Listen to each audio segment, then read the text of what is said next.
I now look to Prashant Bhushan to continue the case for the proposition tonight.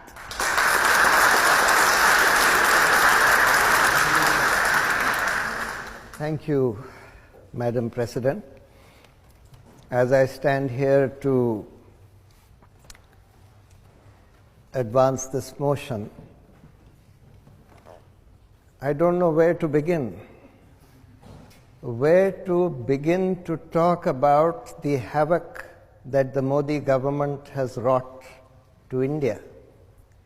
Should I start with the economy, which he has wrecked with his absolutely ridiculous, unthought out policies like demonetization? I could name many others. I was asked facts. Now, this is another unique thing that the Modi government has given us. It has destroyed all institutions whose job is to find out the facts. The National Sample Organization, which is supposed to come out with the figures of unemployment, that was prevented from putting out the figures for the last 2 years.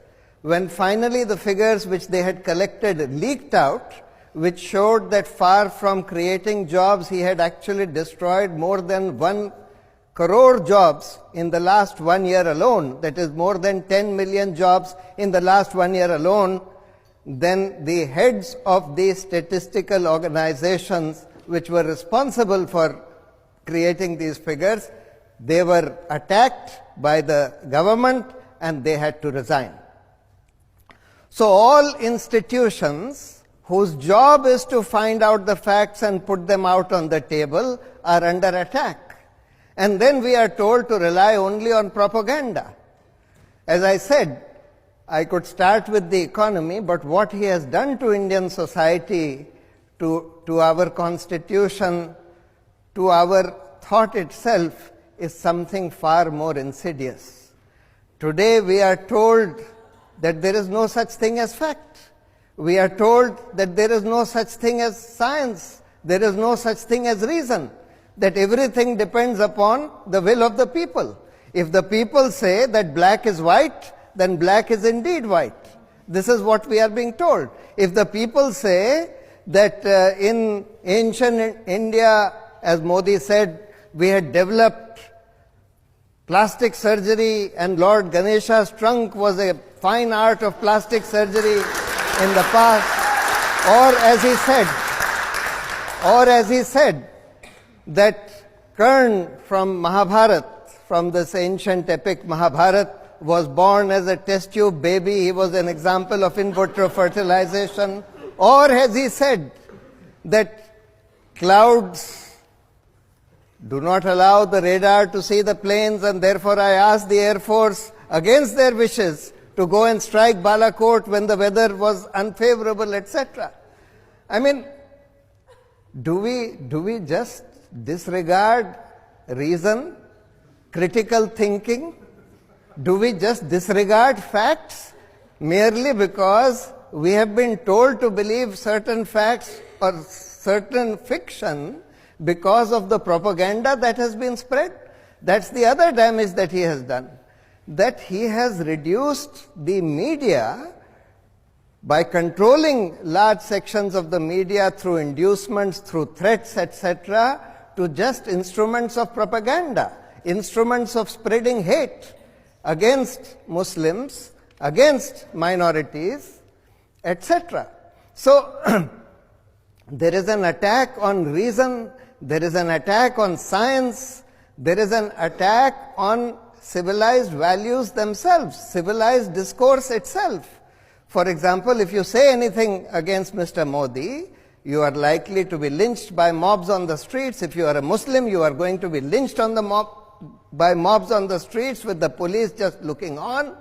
If you say something even on the social media against Mr. Modi, you are going to be lynched on the social media by being given threats of rape, or if you are a woman, threats of rape, otherwise threats of being killed, etc.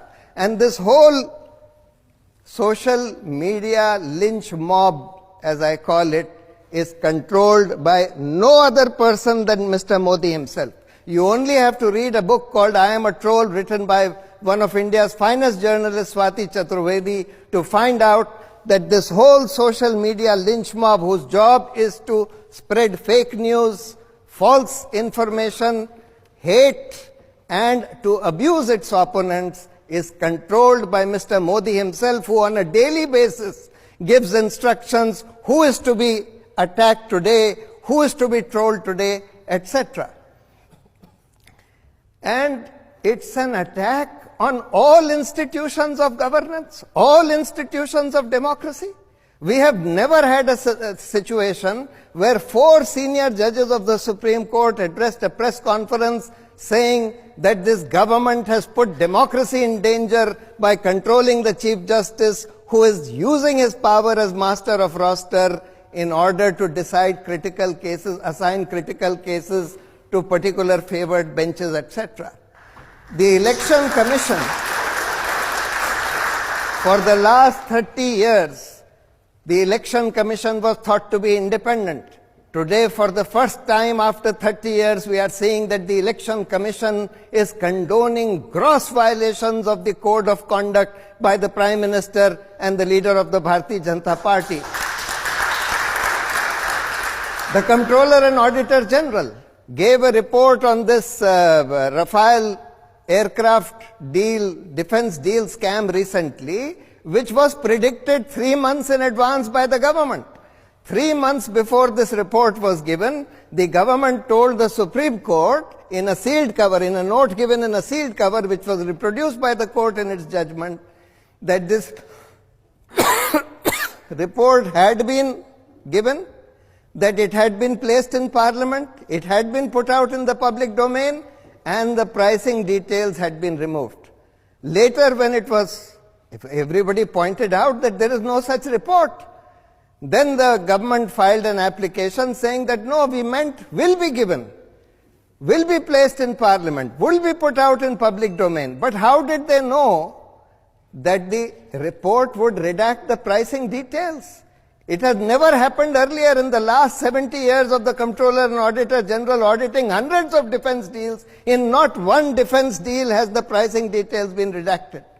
But the government knew in advance that the pricing details would be redacted by the Comptroller and Auditor General, showing that even the CAG has been made into a cage parrot. All anti-corruption institutions have been wrecked. The Lokpal was not appointed for the last 5 years. The CBI, the CBI director, when he wanted to investigate the Rafale deal, he was removed in an overnight coup at 2 a.m. A contingent of 400 policemen were sent to take over the office of the CBI. And the Rafale deal was not allowed to be investigated. The Anti-Corruption Act, the Prevention of Corruption Act, has been destroyed by saying that every corruption investigation would require the permission of the government. That means you have to take the permission of the thief to investigate a theft. So, I say, in the name of democracy, in the name of the Constitution, in the name of science and reason, in the name of civilization itself, the Modi government must go.